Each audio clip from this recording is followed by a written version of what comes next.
Welcome to Lady Overlander Radio. Tonight we have Ellen Wayte with EarthCruiser. Stand by. Grab your favorite drink, whether it's a coffee, cocktail, or tea, and get ready. It's Ladies' Night on Lady Overlander Radio.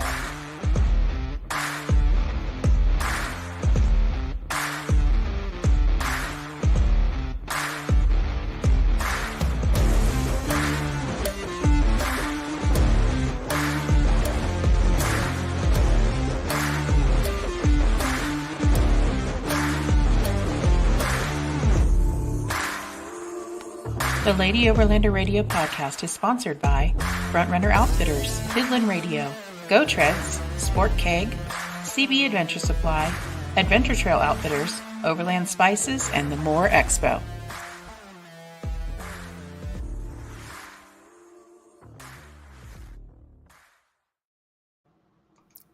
Hey, Ellen, how are you? I'm great. Great. Hey, thanks for joining us, everybody. Tonight it's just me. My partner in crime, Misty, is somewhere in Wyoming, trying to get service/camp. So it's just me and Ellen tonight, and we're gonna entertain you. This is Ellen with EarthCruiser. She's gonna be at Pacific Northwest here next week. How are you doing? I'm doing great. Great. How's the weather up there in Oregon? I hope it's way better than Arkansas because it's terrible here. Yeah, I really hate to rub it in, but it's perfect. This is the sweet spot. It's warm and dry, and we had a really wet spring, so everything is green. There's still enough moisture to keep the dust down. Like Bend, Central Oregon is in its prime right now. Oh, geez. Well, here it is 102 with a heat index of 111. It's pretty ridiculous. Nah, do not envy. The hair. It's just, you can't even walk outside. It's blistering. It really is. And I have a sunburn from last weekend, so I'm like a vampire. I don't even want to be out in the sun right now. I'm just like, tomorrow's 104. Should be around 114, 115 at the heat index. Like that for the next few days. We have had a lot of rain. Things are still green here. They're not crisping up as of yet, but geez, I hope we get some more rain soon and a cool down, at least to the 90s. But I can't do the heat. I can't do the heat like that. You're lucky. Yep. We picked a good spot. And you don't really even have to travel far for the show next week. Nope. It's right in our backyard. Right there. Well, tell me a little bit about EarthCruiser and how that began. Yeah. So kind of a long story. I'll try to cut to the chase, but I spent quite a few years leading overlanding trips for a company called Dragoman, which was based in the UK. Basically, I have always loved traveling and overlanding. I grew up in Alaska, so I was one of those lucky kids that I spent all summer with my family. We just threw everything into the truck and drove around the state and went fishing and camping. So I grew up with this absolute passion for the outdoors and wildlife and camping and everything. And then when I entered my 20s, I realized I really wanted to see more of the world, and I started saving up so I could travel. And one of the first places I went was Peru because I really wanted to see the Amazon rainforest. And while I was there, I talked to a woman who had been traveling in South America for 6 months. And 23-year-old me, my mind was blown. I'm like, how do you do this? This is a thing people do. Yeah. And she told me she had been with a company called Dragoman. And somebody else said, oh, Dragoman, that's just those kids in those party trucks that travel around. And I'm like, oh. So tell me about these party trucks. That's not bad. I was like, that doesn't sound so bad. And so the next big trip I went on, I really wanted to see Africa. So I booked a trip with Dragoman, and I spent 3 weeks in a truck with 20 other people and a crew of 2. And we went through Kenya and Tanzania and Uganda and went to the Serengeti and saw mountain gorillas and got stuck in the mud and had to deal with corrupt police officers at the border and ate weird food and just like everything that international overlanding is supposed to be. And I was absolutely hooked. So I continued to travel through my life, and I was a very adult job. I was working as the director of marketing for a commercial real estate company. And this is 2009. And as you know, real estate wasn't doing so well during 2009. So I did what any normal person would do, and I booked a trip to Kyrgyzstan, Uzbekistan, again with this company, Dragoman. And while I was there on this 2-week trip, the crew said, you should do this for a living. And I was like, that's a crazy idea. Went back home, the economy tanked, and I thought, maybe this is the sign to do this. Yeah. So I literally rented my condo, sold almost everything I owned, put everything into storage. I had to go and get first aid certifications. I had to get my CDL, my truck license. So I took a school bus out and got my Class B CDL and flew to England. And there I spent 3 months training. And the training process, it's a lot of mechanics and a lot of driving. So with Dragoman, you work in a team of 2. And you've got a big truck. Ours were mostly old converted Mercedes. They were old work trucks, like 1617s and 1820s. And then they had taken the back off of them and put kind of a coach area in them. And that had room for 20 passengers and tents, cooking, and all your camping equipment. And you would take people on these extended excursions. They were usually 2 or 3 weeks long, but you could connect them together. So one of the first trips I led started in Cape Town in South Africa. And we spent 3 weeks going through South Africa up to Namibia, into Botswana, and ended in Zambia. And then at that point, some people would go home. Some people would come on the trip and join us, and some people would stay. And then the next 3 weeks, we went all the way up to Tanzania. And you could link all these trips together. So sometimes you had people with you for a couple of weeks, and sometimes they would start with you in South Africa and end with you in Egypt months later. Wow. Right?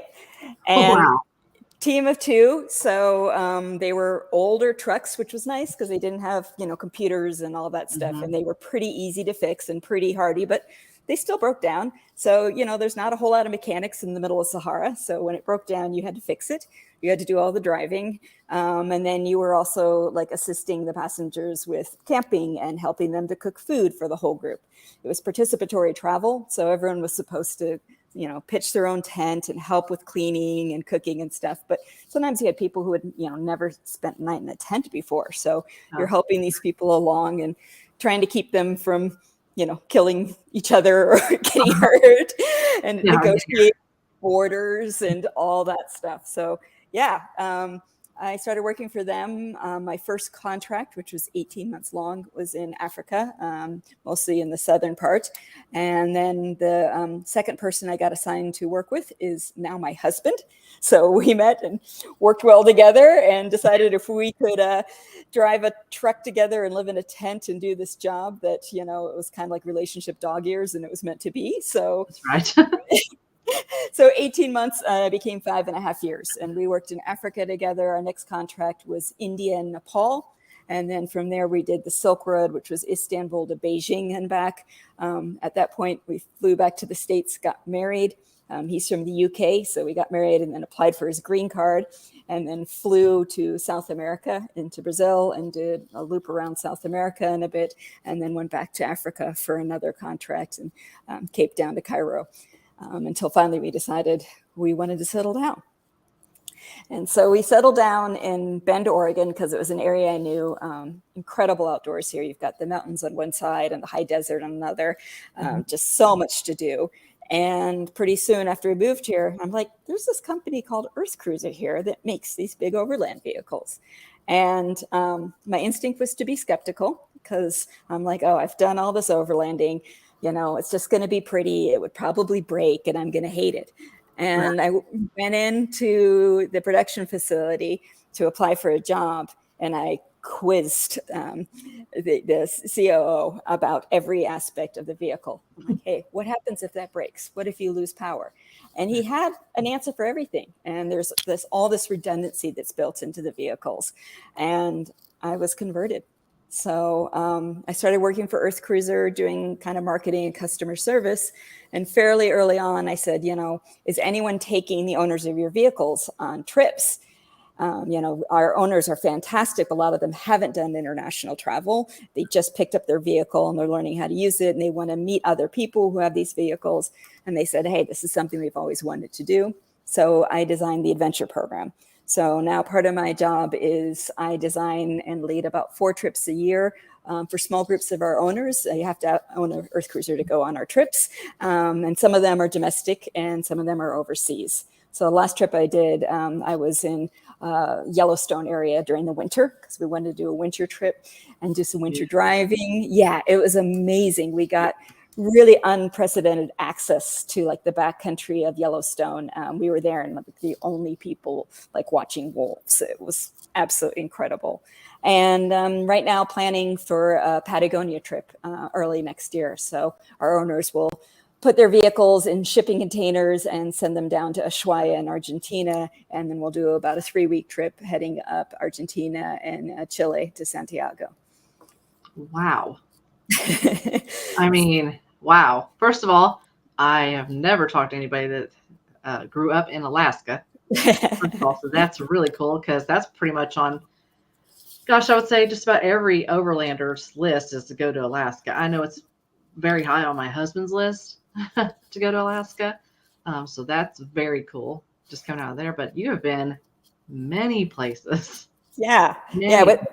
With Dragoman, I think we counted, it was 42 countries on 1, 2, 3, 4 on 5 continents. So, and you get a special experience when you're overlanding. You're not just like popping into the capital city and one, pretty beach. You're driving and you're interacting with the locals because you have to stop at gas stations. And, our clients, they were called passengers. Our passengers were supposed to cook for the whole group.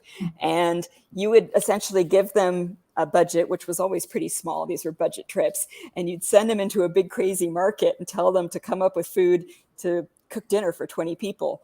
And, you'd send them to a crazy market in India and they'd ask for a chicken and it was handed to them and it was still clucking. Yeah. So, oh, what do we do here? Yeah. So we're like, okay, so we got actually really good at butchering animals. Some of the crazy stuff. Live off the land, literally. Yep. Not out of the supermarket. That's amazing. So Bend, Oregon. You said you chose that because it was beautiful there and obviously you like the weather. The weather sounds amazing. How long have you been there? 6 years now. 6 years. Oh, that's awesome. So when you say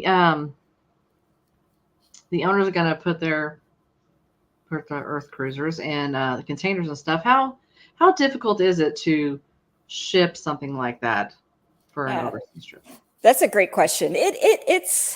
It's not easy, to be honest. So I said put in shipping containers. Our EXP was designed to fit in a shipping container. So that's one of the reasons that our roofs contract down and pop back up. So you can just put them right in a shipping container. You can also do what they call roll on, roll off, where it's not a container.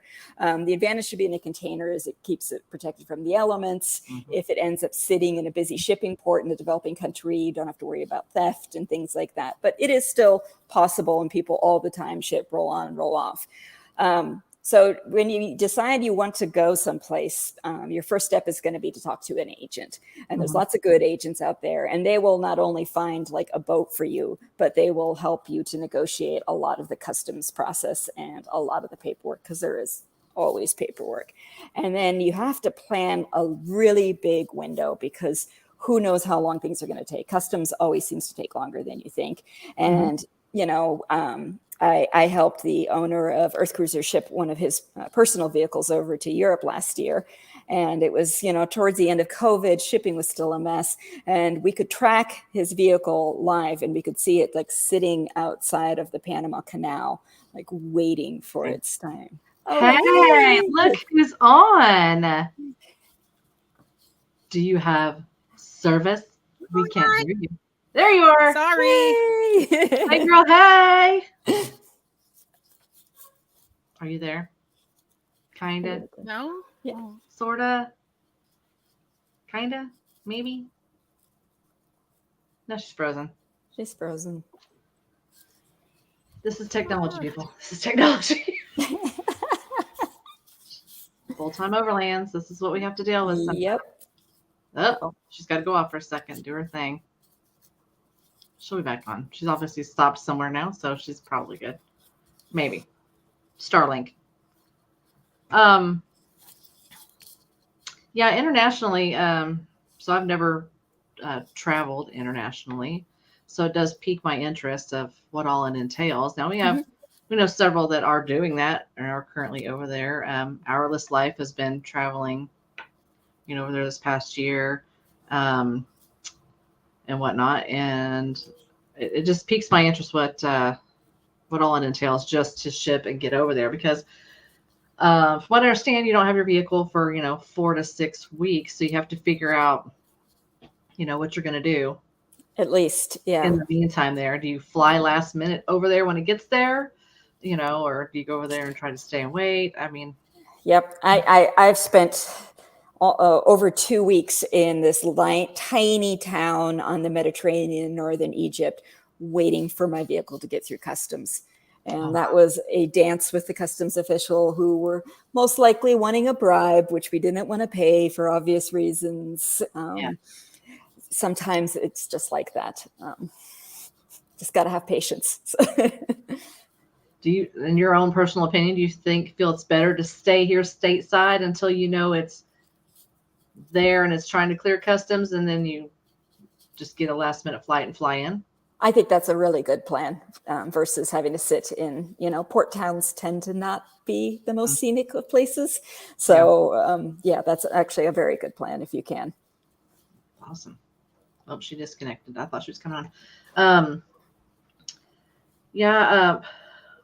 My husband and I have talked about it internationally, but we still have a daughter in school, so we would probably wait till she's graduated. I don't know if she would, want to do that. She loves the camping part and doing all that stuff, and kayaking and things like that, fishing, things like that. But again, she's in school, so she's still got 5 years. The other option is to rent, and more it's easy to rent really great vehicles overseas. So Southern Africa is a perfect spot for it. You can rent a Toyota Hilux with a roof tent and a fridge and an air compressor and everything, for like about $150 a day. And they're good vehicles, and you've got support there. South America it's getting more and more popular in Patagonia to rent, things like travel vans.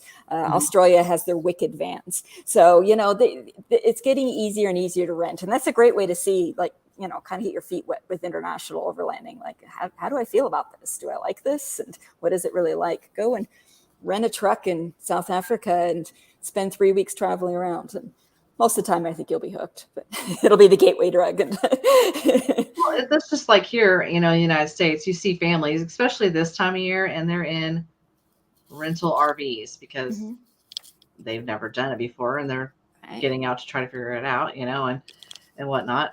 But that is a great way to figure it out before you jump head first in, because it's a pretty expensive hobby, doing what we do. Yeah. We had an RV for a long time, a fifth wheel, before we got into overlanding. And in the fifth wheel, it is pricey and stuff, but what I have learned from switching to overlanding is it's a lot more expensive on this side. Yeah. Than it is on the RV side. I don't think others realize that, because you say, rooftop tent, they're just thinking of this little flimsy tent, and they don't know that it's $4,000 to $6,000 for a regular rooftop tent, like right out of the gate before you buy anything else, fridges, Yeah. Where you do save money is not having to stay in like campgrounds with hookups and all that stuff. Right. I mean, yes, you can boondock with RV, but most people don't do that for extended periods of time. And when you're an overlander, you're like, well, why wouldn't I just go and disperse camp? It's better anyways. See all the epic things too, right? That you wouldn't see in an RV. Oh, she just bounced up again. She's teasing us. I know. She's on, she's off. She's on, she's off. I don't know what's happening. So when did EarthCruiser start? That was in 2005 in Australia. So Lance and Michelle are the founders there. And essentially they went to build an overland vehicle. They went to buy one and they couldn't find anything that really checked all their boxes. Lance had a ton of experience in, driving all over the world. And he likes doing crazy things like winching competitions at the equator in Borneo. That's, he's a type 2 fun kind of guy. And so yeah, they went to buy an overland vehicle. They couldn't find one, and they built their own. And pretty quickly after that, people were like, "Hey, I want to buy that," and that got his gears turning. And he started EarthCruiser, and then, about 2011, I believe it was, they decided to move to America to be closer to Michelle's family, which is out here in Oregon, and they moved production over here. Awesome. Now, do you have a rig currently? And what is that? Tell us a little bit about the build. Yeah. Well, I don't have a ton of money, so alas, I cannot afford the EarthCruiser that I would love. My husband and I are just running his Ford F-150 right now, and we have, put a camper on the back and cobbled stuff together, both from like leftover broken bits that we found around EarthCruiser that were going to be thrown away, and stuff we've ordered off of Amazon. So it is not the most luxurious rig, but it's great for the two of us. Whatever works. I mean, like I said, starting off, don't jump into it. Get that regular tent, go out camping and explore and just try it first. Yep. Camp in your vehicle, sleep in your vehicle, an air mattress, just a sleeping bag, whatever. You do not have to jump right out into the lake immediately. 100%. One of my small peeves about the greater overlanding community is sometimes there's some kind of gatekeeping with it, that people think you have to have all the gear to start. And I'm like, no, you've got a vehicle. You're going overland in some sort of vehicle, a car, a motorcycle, a bicycle, and you've got something to sleep in, and you're making your food on the road. You're overlanding. Congratulations. That's all you need to get started. Yeah. So went from the word camping to now this word overlanding. But they're pretty much the same, right? I think so. But overlander sounds way cooler than camping. Camper, Right. I mean, I guess kind of the difference is most people, when they think camping, they're in campgrounds and they're staying out for short and limited times, versus overlanding tends to be more dispersed camping, longer periods of time, less time on the pavement and more time on the back roads and kind of away from the crowds if possible. But there's no hard line. There's no hard definition between the two. No, we've done both. I mean, like I said, years with an RV. Yeah. And then we started with a tent, and then went up from there to an RV, and then did that for several years. And then now we're back to a tent. Yeah. A different kind of tent, obviously, than your regular Ozark Trail or Magellan on the ground, which there's nothing wrong with that. We took a Magellan to Colorado, about frozen to death, but we did in September. But yeah, I mean, just get out there and try it.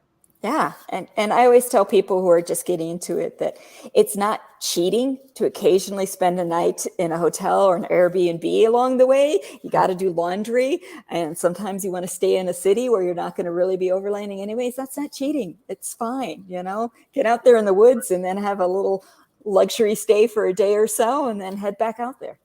It's not. And a lot of full-timers do that. And part-timers do that because, like you said, you got to do laundry and you need to come in and check things and make sure that everything's good back at the homestead or whatever you have going on in your life.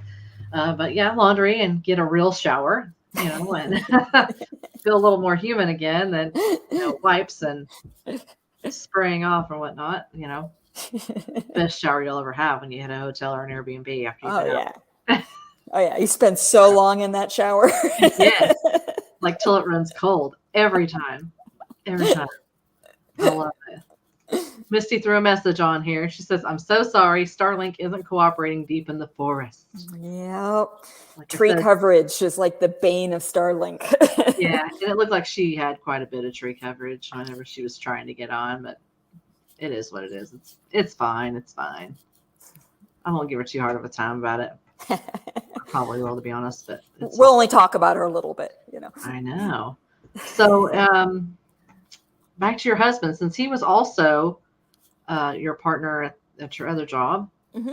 Is he also involved with EarthCruiser? Is he still in the industry somehow, some way? He is, and in fact, he started working for EarthCruiser before I did, even. So he is on the production side. So he actually makes them. Oh, that's awesome. Yeah, that is awesome. So, say somebody orders one. Mm-hmm. I guess it would depend on what options they wanted and stuff. But say it's pretty basic, and they ordered one. What is the turnaround time for you to go through production and get that? Yeah, if you were to order one now, we're talking probably 2 to 3 quarters of a year until you got it. And then, of course, it would extend if you had a lot of extras and you wanted your vehicle wrapped or you had a lot of spare things you wanted to add on to it. That's not really as bad as I thought it would be, to be honest. And a lot of that time is just, waiting for the other vehicles to go down the production line before yours actually gets in production. Sure. Once they go into production, we got it pretty dialed. I bet you do. I bet you do. Misty, can you hear us? We can actually see you. I can hear you. Can you hear me? Woo! Yay! You chop down some trees? No, I'm on my phone's working better than the laptop for some reason, so I'm kind of hanging out near the router and leaning on my car and doing this. See, we're in nature with you. Yeah, we got lots of nature going on. No. Oh yeah. Yes. Yep. I see Josie back there. Yeah. Yeah. Bill and Deb are over there. Yep. I see them. And like 4 or 5 other people that are traveling with us. So nice. Crazy. Yeah. Well, welcome. Thanks. Sorry I'm late, everybody. There's our Queen Lady Overlander. Yeah, we had a long day of trail riding and then trying to find camp. So, and then trying to find somewhere amongst the trees that I could get the Starlink up and get out. So, awesome. My apologies. No worries. So you're on your way out to Oregon then for PNW. Right. I'll be there next week. So. Fantastic. We'd love to have you come by EarthCruiser if you want to see our production facility, take one out for a test drive. Please come by and see us. See, you get to do all the cool stuff. She said that before we got on. And I was like, sorry. Okay. Yeah. I plan on doing that. And thank you for the invitation. And are you going to Pacific Northwest as well? I mean, that's right in y'all's backyard, right? So awesome. Well, I'll see you there as well. Perfect. And we've got a booth and we'll be all over. Perfect. That's great. Do you know what booth number you are yet? Have you found out? B1. Which one? B1. B1. B is in banana 1. Banana 1. Bend. Cannot miss it. We're going to have one of our brand new dual cabs in our booth, and it is a sexy beast. So nice. Sexy beast. Can't wait to see it. They're so amazing. It's crazy. When we were at so I heard you guys chatting about international travel. Yes. Yeah. And your recommendation is for people to wait until the vehicle arrives and then travel down? It's not a bad idea unless, sometimes you can't help it. Sometimes you're just stuck there waiting for things to get through customs. But in my experience, the whole customs production always takes a little bit longer than you expect, and actually getting the shipping all the way over there takes a little bit longer than you expect, and you end up kind of hanging out in a port town for a bit waiting for it. And that's not necessarily a bad thing, but if you don't want to hang out in a sweaty, crowded port town, you could fly in a little bit later. If you don't have to. Yeah. So have you ever experienced any problems with the vehicle arriving before you and then them charging you for storage or any kind of other issues, or not really? Not with it arriving beforehand. It depends on where you're shipping to. So when I was doing a lot of shipping with Dragoman, it was between India and Africa and like Turkey and Egypt and South America. And so there was a lot of bribing that was that went on, and we tried very hard not to. That was one of the reasons we waited so long in some of our port towns, is we tried very hard not to feed into that system by paying bribes. But yeah, it would stretch on for quite a while. Oh, she's frozen. She's frozen. She's frozen. She's frozen again. At least her face doesn't look weird. Like they get frozen like in little and talks and you look really awesome. Well, I was gonna tell her what we talked about as far as renting, and it's a pretty good comfortable price to do that. In a lot of places that offer rentals, you could also pick up a local guide too. So, it's nice to have somebody to tell you about the area and to help you navigate a new country. In Africa, having a local guide is going to help you to find the wildlife. And, there is an art to driving around elephants. They are grumpy and they can run faster than you can reverse. So, having somebody to help walk you through your first encounter with a herd of 20 elephants that's walking past your vehicle can be a nice thing. Never thought about that, but I could see where that could be a problem. Yeah. Have a look on the internet for Kruger National Park is a big national park in South Africa. And that one gets a lot of videos of elephants and rhinos chasing after safari vehicles, and people were, not giving animals appropriate amount of space. Yeah. Yeah, I wouldn't have a problem giving them space, to be honest. Drive very far away from them. I absolutely would. Yeah, I never thought about that, but that's true. I mean, all the different wildlife you see out, in other countries. I'm sure there's many, many, many rules. Yeah. To go by as far as not disturbing. Yep. Disturbing them. So, yeah, I get that. So how many in your booth at Pacific Northwest, how many rigs are you going to bring? I think we're still deciding that. There's definitely going to be this brand new dual cab, and then we are offering to kind of our insider customers test drives. There's some great BLM roads right outside of the Expo Center, and so we're going to be doing some test drives in 3 or 4 of our other vehicles, a Terra Nova, an EXP, and an FX. And then our owners, Lance and Michelle, their personal vehicle, which is a diesel EXP, is going to be on the booth for Radflow, who is kind of partnering with us. They've developed a new suspension, new shocks that they're actually going to put on our vehicle at the show, which is pretty cool.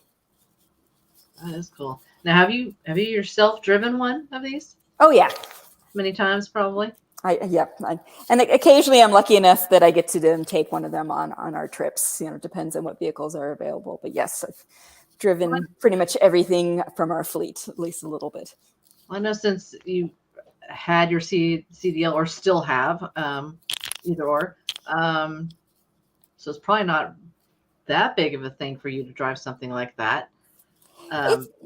It's really not. And even if I didn't have that experience, they're pretty easy and intuitive to drive. I think, they look more intimidating than they are. They look big, but actually, if you look at their footprint, their wheelbase will fit inside the tracks of a Toyota Tacoma. You can literally park our vehicles, downtown in parking spaces. They are not as big as they kind of appear. They've got big personalities, but their actual footprint is pretty small. Really? For most people, I think what it takes getting used to is at the cab over. So in our larger vehicles, they're sitting over the wheels, and that just takes a little bit of getting used to. It's one of my favorite things about our vehicles. You've got that huge panoramic view right in front of you, and I like sitting over my wheels. When you're trying to navigate over a boulder, you're like, "Yep, my wheel is right below my butt, so I know exactly where to aim it." That is true. I mean, that is a plus. For us Jeepers, a lot of them will take off their doors so they can see. Yep. Going over obstacles and whatnot versus Absolutely. having your doors on, not being able to see it and hitting something. But Yep. I can't imagine even driving one of those or backing one of those. Mm-hmm. For me, it's kind of intimidating just seeing something like that at West, last month, and walking up to them, just like, wow, Well, we got to get you out for a test drive because I think you'll be pleasantly surprised. It won't take you time at all, and you're like, oh, okay, this is not that much different. Yeah, no big deal. No big deal. Do you see you guys going to any other shows this year, or having plans to? We'll probably be at Mountain West in some formation. I'm not sure. I think we're still trying to decide about SEMA, and then we're planning some smaller events in the local area as well. Let's see. Mountain West is the end of August. Mm-hmm. Are you going to go to the Teton Overland show in Idaho? We actually met the organizer of that, and he came by, and and we kind of adore him. He was a super nice guy. So I don't know if we have firm plans, but it is on our radar just because we thought it was kind of neat and, small and, authentic, and it's growing. I mean, a lot of these expos that have just been around for years they're growing fast. Yeah. They really are. I know Misti and I will be out at that one at Teton Overland show. We're going to have a ladies lounge there, and then a panel to have a ladies panel. We'll podcast out there and do that as well. So that would be, if you guys do go, let me know. We might want you to be over on the panel and talk. Yeah, I would love that. Hang out with us a little bit. That would be awesome. What part of Alaska did you live in? I grew up in Fairbanks, which is like right in the middle. And then my parents were both in education, which meant that they kind of had summers free. And my dad was an obsessive fisherman. So a lot of our travels was based on, hey, where are the fish running? So we spent a lot of time down in Homer, in that area. And then also, we were in Valdez, and then we went north and up into the lakes. We were all over. So you did a lot of fishing as a kid. Ton of fishing. Safe to say, salmon fishing. Salmon, halibut, and then, Dolly Varden and smaller stuff. I actually you can see, I have a tattoo of a fishing fly on my arm. That tells you something. She likes fishing, people. I do like fishing. I was going to say, do you still fish? But I still fish. It's great out here. Oh, I also lived in Ketchikan for a summer as well, which is a really cool town. In between working, in between working for Dragoman and EarthCruiser, I was up there for a summer, and I was actually a scuba and snorkeling instructor up in Ketchikan. And I know that sounds weird, but the diving is amazing there. No, I mean, I could see you've done so many things in your life. That is, my mind is blown. I mean, I'm living vicariously through you. I'm so boring. I'm so boring. I'm sitting here realizing, wow, I need to get on the stick and do some of this stuff. Got to get you up to Alaska. I know. I'm telling you, it's on the list to do that. It's on the list to do that. We have a friend that just moved to Alaska. Perfect. Just like 2 weeks ago. Okay. 2 weeks ago, yeah. Packed up from Oklahoma and just moved on up. Yeah. Yeah. Moved up to Alaska, got a job, and living his best overland life up there now. What I would recommend to do if you decide to do a big overlanding trip there is to put your vehicle on the ferry one way or the other. And I don't know if you know about the Alaska Marine system. It starts down in Bellingham, Washington, outside of Seattle. You could drive your vehicle right on the ferry, and the ferry goes to the inside passage. So it's the same route that the cruise ships go. So the water tends to be nice and calm, and it's absolutely stunning. And you'll do kind of hopping towns like Ketchikan and Juneau on your way up. And then you end this year, it's in Skagway, usually goes all the way up to Whittier. But you'll end at the bottom of Alaska, and then you can start driving. And that's going to save you from having to go through Canada, kind of into the town of Tok, and then back the same way. So you won't have to double up quite as much. And the ferry is also really, really cool. It's a great way to see a bit of Alaska. I did not know that. That is something. You're blowing me away. I will happily plan all this for you. I love planning trips. Blowing me away right now. I can tell that you've absolutely, done the whole guide thing. all of that. So I'm going to guess that you've hunted quite a bit, being Alaska, grizzlies and whatnot. I don't know. I couldn't. Yeah, they're out there. They're around. It's definitely something you have to be aware of when you're up there, and just keep your camp real clean, keep your vehicle real clean, and be very conscious of how you're storing food. So I've never seen anything but a black bear, which that's what we have here in Arkansas, and they're like full-grown ones, like 250 pounds. But still, they're intimidating if you run up on one. Absolutely. For sure. I don't even know what I would do if I ran up on a grizzly bear or something like that. I mean, most of the time they run away from you. They're really, in particular, if you're running into a grizzly, like out in the bush, where there's more problems is where they've been acclimated to humans. There's definitely kind of dumpster bears in a lot of the towns. And there are some that get acclimated to humans and kind of go through campgrounds. And those are the ones that can be really problematic. But, if you're out in the middle of nowhere and you run into one, most of the time they look at you and they run the other way. Yeah. They're scared of you as you are of them. Yeah, for the most part. Just don't get between a mom and a cub or something like that. But oh gosh, no. I would love to see a moose sometime. I think that would be really cool. Just the size of them is just amazing to me. Yeah, they're a little intimidating. I've been chased by a moose around a tree for a very long time. Oh no. Did it have a baby with it, or was it just? Oh no! It was a cow and it had a baby, and this was in northern Idaho, and it chased my mom and I around a tree for quite some time until it finally decided that we weren't really a threat and got bored. No, I don't. Yeah, I don't know. I want to see one, but I don't want to be chased by one. The really scary thing about moose is just, you don't want to hit one because they're so tall. They come up and over the hood of your vehicle and into your windscreen. And that's where they actually really do scare me. So got to be alert. I'm that person that likes to watch a lot of the Alaska shows that are out there and whatnot. And you see all these things and you see like an accident with one like you're talking about. And it's crazy because they're taller than the car. It's just a regular car. They're just... they don't look that big when you're just seeing them, but whenever you see them up against something and you're like, wow. I don't know. I don't know, but I do love all those shows up there. We've been watching them for years.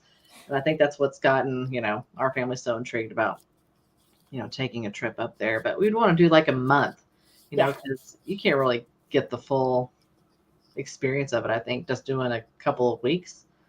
I agree. And all the kind of destinations are pretty far apart. And so when you finally get there, you're going to want to spend some time. Oh, yeah, for sure. For sure. I know we'd probably want to do like a guided trip or something like that. I know my husband would absolutely love to fish or hunt up there for sure, so we would definitely probably want to do a guide kind of thing or not. But I don't know if I can get on one of those bush planes. I don't know. I don't know if that's my jam. Yeah. And I mean, that's the funny thing about Alaska is on the one hand, it is a great overlanding destination because it's so far between towns and other people. On the other hand, if you look, there's really not that many roads in the state. And if you want to go to a lot of it, you are going to be taking a float plane in. That's how Alaskans get around. They don't drive to Nome. They're getting in a float plane and out there. I know. I don't know. I don't know. I mean, I've flown on small planes, but just the thought being around all those mountains and stuff, and the landing on a gravel bar, Alaska bush pilots are good pilots, so you don't get to be a bush pilot in Alaska unless you really are a good pilot. You would have to be. I mean, because you fly on a commercial plane here, and it's crazy. I don't like to fly that much, but that's just me. I sound like a scaredy cat this whole time. Swear to God, I do.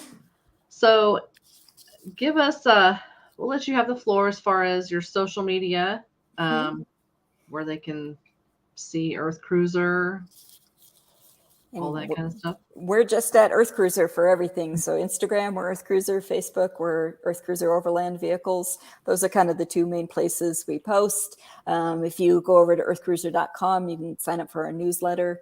That's a great way to see what's happening with us. And then YouTube, we're also EarthCruiser. Awesome.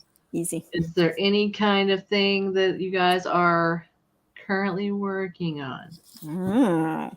Yes. You'll see. Speak of it or speak of it in Vague. vaguely, yes. Vague terms is that we are partnering with GM on the Hummer EV. Ooh. And so keep watching very soon in the next few months, and you're going to start to see some real news and some real progress about what we're working on the EV Hummer. Man. Yeah. It's a whole new world. Now that brings me to another thing. Vehicle weight, Mm-hmm. and it being an EV, Mm-hmm. it would have to have one heck of a battery. Like, you know what I mean? Like Mm-hmm. to haul that around. So that's going to be interesting. Yep. There's a lot of problems to solve, or challenges, I should say. I think, one of the reasons that GM was excited to work with us is because they're really the same challenges that we've always been trying to solve in overlanding. So we've always been trying to build things more aerodynamic, but also lightweight, but strong at the same time. We've always been trying to be as efficient as possible with everything from our refrigerators to how our solar works. So in a lot of ways, it was a pretty easy parallel just to make the transition from, okay, we're trying to be economic on fuel to trying to be economic on electricity. A lot of R&D, a lot of going back to the drawing board to the Mm-hmm. engineers and whatnot, I'm sure. But Yeah. do you foresee that coming out soon, or is it just now a starting point? It's still in it's still in early phases. So they won't be rolling off a production line anytime too soon. But at the same time, we're making some quick progress, and we've got a lot of ideas that we're getting through the process. That's really awesome. Yeah, it's extra fun for our engineers. It's a pretty cool project for them. I'm sure. Gosh. Well, Ellen, I appreciate you coming on the show tonight. I'm sorry Misti couldn't be on here with us. I know she's probably highly disappointed, but I know she will track you down at PNW. And I really hope she does. I'd love to hang out with her and show her EarthCruiser and chat with her about her international travel plans. And yeah. And she'll brag how she drove one and all these things to me and all that stuff. We'll send you some pictures together. And she absolutely will. She's like, look, it's me and Ellen, my new bestie.